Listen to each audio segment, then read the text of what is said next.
Good morning കളക്ടറേറ്റിലുണ്ടോ?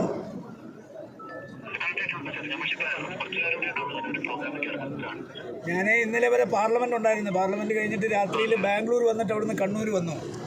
അപ്പോൾ ഇപ്പോൾ എൻ്റെ മുമ്പിലൊരു 5000-ഓളം തൊഴിലാളികളുണ്ട് ഈ പഴയ മറ്റേ ചൂട്ടാടെന്ന് പറയുന്ന സ്ഥലത്ത്. അപ്പോൾ ഞാൻ പറഞ്ഞത് ഈ മത്സ്യത്തൊഴിലാളികൾക്ക് ആകെ വർഷം കിട്ടുന്ന 3 മാസം വല്ലതും പിന്നെ ചാകരയും പുല്ലുമൊക്കെ ഉള്ളത്. ബാക്കിയുള്ളത് ഇവിടുന്ന് ഈ മത്സ്യത്തൊഴിലാളികൾ എന്ന് പറയുന്ന മറ്റ് അന്യ സംസ്ഥാനത്തിൽ വന്ന് കിടക്കുന്ന കുറേ എണ്ണം ഉണ്ട്.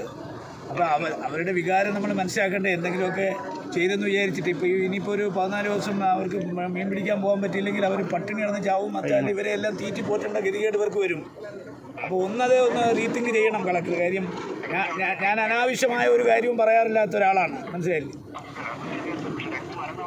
2 മരണം ഉണ്ടായി. ഞാൻ ആദ്യത്തെ ബോട്ട് വെള്ളം മറിഞ്ഞപ്പോൾ തന്നെ ഞാൻ വിളിച്ചു പറഞ്ഞു ഈ ഡ്രഡ്ജിങ് നടത്തി മണ്ണ് റിമൂവ് ചെയ്യണമെന്നാണ് പറഞ്ഞത്.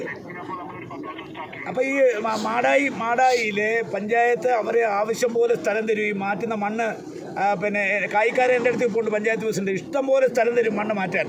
അപ്പോൾ എന്നാണോ മാറ്റി തുടങ്ങുന്നത് അതുവരെ ഇവർ പിന്നെ ഈ ദിവസങ്ങൾ പാഴാക്കാതെ അവർ പോയി മീൻ പിടിച്ച് വല്ലതും പട്ടിണി അവരെ മാറ്റട്ടെ. നമ്മളൊരു ഹ്യൂമാനിറ്റേറിയൻ കൺസിഡറേഷൻ എല്ലാ വിഷയത്തിലും ഉണ്ടല്ലോ, ഒരു മാനുഷിക പരിഗണന. അപ്പോൾ ഈ മത്സ്യത്തൊഴിലാളികൾക്ക് വേറെ ഒരു മാർഗ്ഗവും ഇല്ല കടലല്ലാതെ. മോട്ടിക്കാൻ പോകാൻ പറ്റുമോ പറ? അപ്പോൾ അതുകൊണ്ട് അങ്ങ് ഒരു കാര്യം ചെയ്യുക, അങ്ങനെ എന്നാണോ ഡ്രഡ്ജിങ് നടക്കുന്നത് അതുവരെ അവരെ പിന്നെ ഞാനിനി വേണേൽ റവന്യൂ മിനിസ്റ്ററെ വിളിക്കാം, ഞാൻ ചീഫ് മിനിസ്റ്ററെ വേണേൽ വിളിക്കാം. It is up to you to decide. It is നമ്മുടെ ജില്ലാ കളക്ടർ അധികാര പരിധി വരുന്നൊരു കാര്യമാണിത്. തൽക്കാലം അവർ മീൻ പിടിക്കാൻ പോട്ടെ. മണ്ണ് മാറ്റുന്നത് എന്താണെന്ന് വെച്ചാൽ ഞാനും കൂടെ വരാം. I will give you A word. ഞാനൊരു വാക്ക് പറഞ്ഞാൽ എൻ്റെ അമ്മ പറഞ്ഞിട്ടുണ്ട് വാക്ക് മാറിയാൽ തന്ത മാറിയെന്നാണ്. അതുകൊണ്ട് തന്തയെ മാറ്റാൻ ഞാനില്ല. ഞാൻ വാക്ക് പറയാം. എന്നാണോ നിങ്ങൾ ഡ്രഡ്ജിങ് ആരംഭിക്കുന്നത് അതുവരെ അവർ മത്സ്യം പിടിക്കട്ടെ. അത് കഴിഞ്ഞിട്ട് ഞാൻ മാടായിലെ പഞ്ചായത്ത് പ്രസിഡന്റ്, ഞാനിപ്പോൾ പാർലമെൻറ്റ് നടക്കുന്നതുകൊണ്ടാണ് എനിക്ക് വരാൻ പറ്റില്ല. ഞാനിവിടെ ഈ പ്രശ്നം ഉണ്ടായ ദിവസം തൊട്ട് വരേണ്ടതാണ്. അതുകൊണ്ട് തൽക്കാലം ഇവർ മീൻ പിടിക്കാനുള്ള അനുവാദം കൊടുത്തു കഴിഞ്ഞ് എന്നാണോ ഡ്രഡ്ജിങ് തുടങ്ങുന്നത് മണ്ണ് മാറ്റാനുള്ള സംവിധാനം നമുക്ക് ചെയ്യാം. പഞ്ചായത്ത് പ്രസിഡന്റ് അതിന് സ്ഥലം തരും. നമുക്കെല്ലാവർക്കും കൂടെ കൂട്ടായിട്ട് ആലോചിച്ചിട്ട് പോകാം. വെറുതെ നമ്മളൊരു പാൻഡമോണിയം ഉണ്ടാക്കേണ്ട കാര്യമില്ല, മനസ്സിലായില്ലേ? അപ്പോൾ ഞാൻ I put a polite request before you to solve the issue immediately. ഒരു ജനപ്രതിനിധി എന്ന നിലയ്ക്ക് ഞാൻ അങ്ങയോട് ആവശ്യപ്പെടുകയാണ്. ഇത് മറ്റൊരു തലത്തിലേക്ക് പോകാതെ അങ്ങേക്ക് പരിഹരിക്കാൻ കഴിയും. അതിനുവേണ്ടി ഞാൻ പറയുകയാണ്, ഞാനും പഞ്ചായത്ത് പ്രസിഡന്റും ഇവരെല്ലാം കൂടെ ചേർന്ന് ഈ പിന്നെ എന്നാണോ ഡ്രഡ്ജിങ് ആരംഭിക്കുന്നത് അതിന് മണ്ണ് കൊണ്ടുപോകാനുള്ള സംവിധാനം ചെയ്തു തരാം, മണ്ണ് ഡംപ് ചെയ്യാനുള്ള സംവിധാനം ചെയ്തു തരാം, എല്ലാം ചെയ്തു തരാം. അപ്പോൾ അങ്ങ് ഈ അവർ മീൻ പിടിക്കാൻ പോയി അവത്തങ്ങൾ ജീവിച്ച് പൊക്കോട്ടെ. പട്ടിണിയാണ് മത്സ്യത്തൊഴിലാളികളുടെ വികാരം. ഞാൻ പാർലമെൻറ്റിൽ മന്ത്രിയെ പോയി കണ്ടു. ഈ പിന്നെ അച്യുതാനന്ദൻ മുഖ്യമന്ത്രി ആയപ്പോൾ ആ ധനകാര്യ കമ്മീഷൻ അന്ന് തീരദേശത്തെ കുറേ ഫണ്ട് കൊടുത്താണ്, പിന്നെ ഇതുവരെ കൊടുത്തില്ല. അച്യുതാനന്ദൻ പോയി, ഉമ്മൻചാണ്ടി വന്നു, പിണറായി വിജയൻ ഇപ്പോൾ 9.5 കൊല്ലം ഭരിക്കുന്നു. ധനകാര്യ കമ്മീഷൻ ഒരൊറ്റ പൈസ കൊടുക്കുന്നില്ല.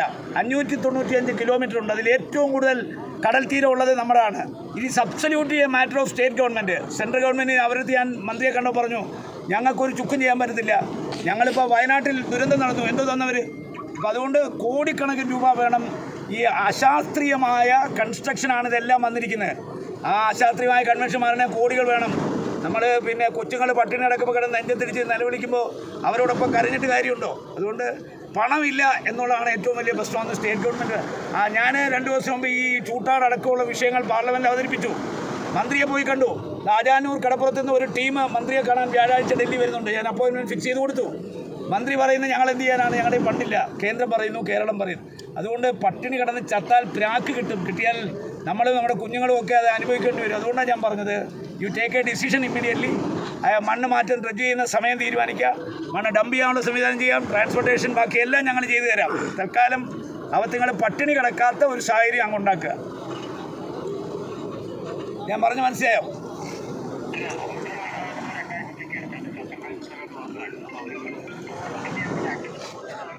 അല്ല, അതിൻ്റെ ഉത്തരവാദിത്വം ഞാൻ ഏറ്റോളാം. ഞാൻ ഉത്തരവാദിത്വം ഏറ്റോളാം. പാർലമെൻറ്റ് മെമ്പർ നിലയ്ക്ക് ഇനി ഒരു അനിഷ്ട സംഭവം ഉണ്ടായാൽ അതിനൊരിക്കലും കളക്ടറെയോ അഡ്മിനിസ്ട്രേഷനെയോ ഞങ്ങൾ കുറ്റപ്പെടുത്തത്തില്ല. ഒള്ളി അല്ല, അങ്ങനെ വാഗൊണ്ട് പറഞ്ഞിട്ട് കാര്യമില്ലല്ലോ. വാഗൊണ്ട് പറഞ്ഞ് പിന്നെ പോയി നാളെ പോലീസ് വന്നു, അടിയായി, വഴക്കായി, വെടിവെപ്പായി. മരണം നടന്നാൽ ഞാൻ പറയുന്നു, ഞാൻ കാസർഗോഡ് MP ആയ അങ്ങയ്ക്ക് ഉറപ്പ് തരുന്നു, അങ്ങയോ അങ്ങയുടെ ഭരണാധികാരത്തെയോ അല്ലെങ്കിൽ കേരള ഗവൺമെൻറ് ഞങ്ങൾ കുറ്റപ്പെടുത്തത്തില്ല. ഞാൻ അവരോട് പറയും only because of you people ഈ ആക്സിഡന്റ് സംഭവിച്ചെന്ന് ഞാൻ പറഞ്ഞോളാം. ഞാൻ വാർത്താ സമ്മേളനം നടത്തി പറഞ്ഞോളാം. കളക്ടർ ഇങ്ങനെ പറഞ്ഞതാണ്. അപ്പോൾ അവർ നാളെ തൊട്ട് പൊക്കോട്ടല്ലോ.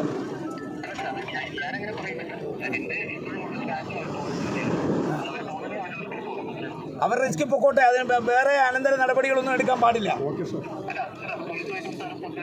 ഞാൻ പോലീസുമായിട്ട് സംസാരിക്കാം കേട്ടോ.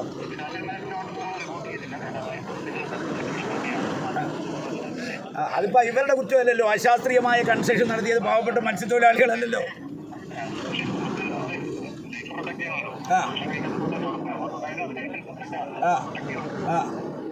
അപ്പം ഇത് അവരെന്തെങ്കിലും വന്നാൽ ഒരു കാരണവശാലും നിങ്ങളെ ആരെയും കുറ്റപ്പെടുത്തത്തില്ല. അവരെല്ലാവരും ഇവിടെ ഉണ്ട്. ഞാൻ അവരെ പറഞ്ഞ് കാര്യങ്ങൾ മനസ്സിലാക്കാൻ. തൽക്കാലം അവർ ജീവിച്ച് പൊക്കോട്ടെ. ഇതുവാ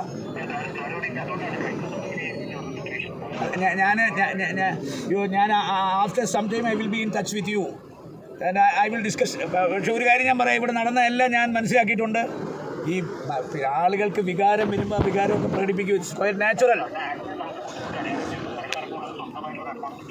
അല്ല, അതുകൊണ്ട് ഞാൻ പറയാം, ഇനി ഒരു കാരണവശാലും ഡിസ്ട്രിക്ട് കളക്ടറെയോ ഡിസ്ട്രിക്ട് ഭരണകൂടത്തെയോ സംസ്ഥാന ഗവൺമെൻറ്റിനെ അവർ പഠിക്കത്തില്ല. അവർ പോയി വല്ലതും ചെയ്ത് ഈ അന്യസംസ്ഥാന തൊഴിലാളികളെ തീറ്റിപ്പോരുന്ന പാട് നമുക്കറിയാമല്ലോ.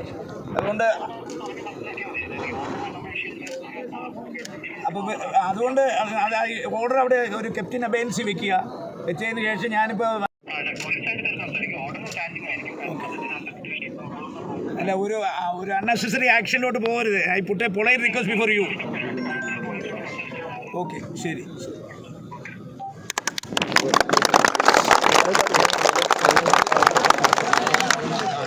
നാളെ പണിക്ക് പോകുന്നതാണ്. അപ്പോൾ പോലീസിൻ്റെ ഭാഗത്ത് നിന്ന് ഉള്ള ഒരു പ്രയാസങ്ങളൊക്കെ ഉണ്ടായിരുന്നു. ഈ ഓർഡർ വെച്ച്, ഈ കളക്ടർ ഓർഡർ വെച്ചിട്ട് നാളെ പോലീസ് വന്ന് തടയാനോ അല്ലെങ്കിൽ ഈ ജോലി ചെയ്യുന്നത് തടസ്സപ്പെടുത്താനോ ഉള്ള ഒരു സാഹചര്യം ഉണ്ടായിരുന്നു.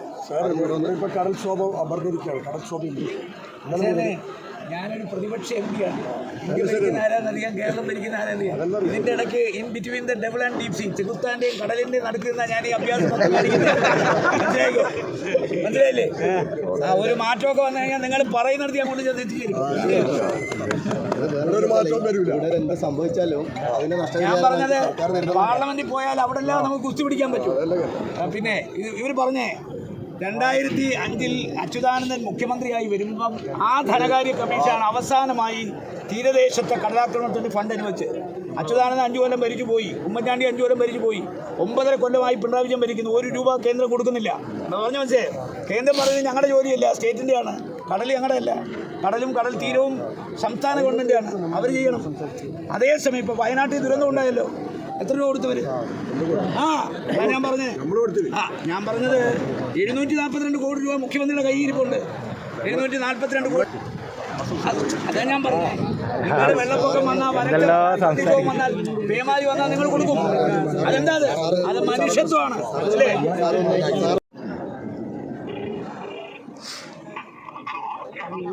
അപ്പോൾ അത് കഴിഞ്ഞിട്ട് ഞാൻ നേരെ ഇപ്പോൾ പഴയങ്ങാടി വന്നു. പഴയങ്ങാടിയിൽ ഇപ്പോൾ എൻ്റെ മുമ്പിൽ ഒരു 5000 ആളുകളുണ്ട്. ഞാനിപ്പോൾ ഡിസ്ട്രിക്ട് കളക്ടറുമായിട്ട് സംസാരിച്ചു. ഇവിടെ ഈ പൊഴിയിൽ പിന്നെ വള്ളം മറിഞ്ഞ ഒരാൾ മരിച്ചു, ഒരാളെ കാണാതായി. പിന്നെ ഇതിപ്പോൾ അശാസ്ത്രീയമായ കൺസ്ട്രക്ഷനാണ് ഇവിടെ കെട്ടിയിരിക്കുന്നത്. അതിന് അപ്പോൾ ഈ മണ്ണിപ്പോൾ ഞാൻ പഞ്ചായത്ത് പ്രസിഡൻ്റ് എൻ്റെ കൂടെ ഉണ്ട്, മാടായി പഞ്ചായത്ത് പ്രസിഡൻ്റുണ്ട്, അവിടുത്തെ മുഴുവൻ ആളുകളുണ്ട്. ഈ മണ്ണ് മാറ്റി അത് മണ്ണ് ഡംപ് ചെയ്യാനുള്ള സ്ഥലം അവർ കൊടുക്കും. ഈ പ്രശ്നം ഇപ്പോൾ ആകെ 1 വർഷം 3 മാസമാണ് ഈ ചാകരയെന്ന് പറയുന്നത്. ഇപ്പോൾ അതിൽ ട്രോളിങ് വന്ന് 1.5 മാസം പോയി. ഇവിടെ 2000-ഓളം വരുന്ന അന്യസംസ്ഥാന തൊഴിലാളികളുണ്ട്. അവരെ തീറ്റിപ്പോറ്റണമെങ്കിൽ ഇവരുടെ വസ്തുവും വീടും വിൽക്കാനൊന്നും വസ്തുവും വീടും ഇല്ല, കടലിൻ്റെ മക്കളാണ്. അപ്പോൾ ഞാൻ കളക്ടറോട് സംസാരിച്ചപ്പോൾ കളക്ടർ ഇപ്പോൾ ഒരു ഓർഡർ ഇട്ടിട്ടുണ്ട്. ആ ഓർഡർ നാളെ തൊട്ട് അവർക്കൊന്ന് മത്സ്യം പിടിക്കാൻ പോകണം.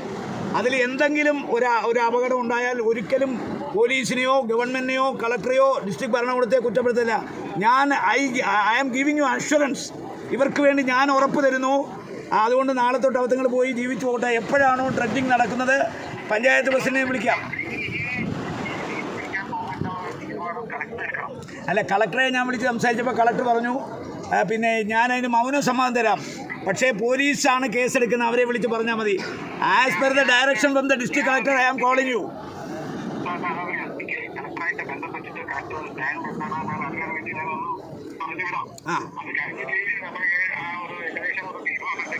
ഇതിപ്പോൾ ഞാൻ പറഞ്ഞ മത്സ്യത്തൊഴിലാളികൾ നാളെ ഇളകി കഴിഞ്ഞാൽ പിന്നെ ലാത്തിച്ചാർജായി, വെടിവെപ്പായി, മരണമായി സംസ്ഥാന ഗവൺമെൻറ്റിന്.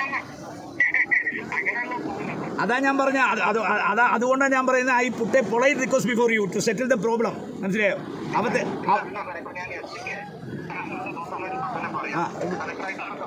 കളക്ടറുമായിട്ട് ഞാൻ ദീർഘമായി സംസാരിച്ചു. കളക്ടർ പറഞ്ഞു പോലീസാണ് കേസെടുക്കുന്ന. എന്തായാലും നിങ്ങൾ തമ്മിലൊന്ന് സംസാരിച്ചിട്ട് പറയുക. തൽക്കാലം ഓക്കെ റൈറ്റ്. നമുക്ക് ഉത്തരവിടാൻ അധികാരം പറയാനല്ല പറ്റുമോ? ഇങ്ങോട്ട് നോക്ക്.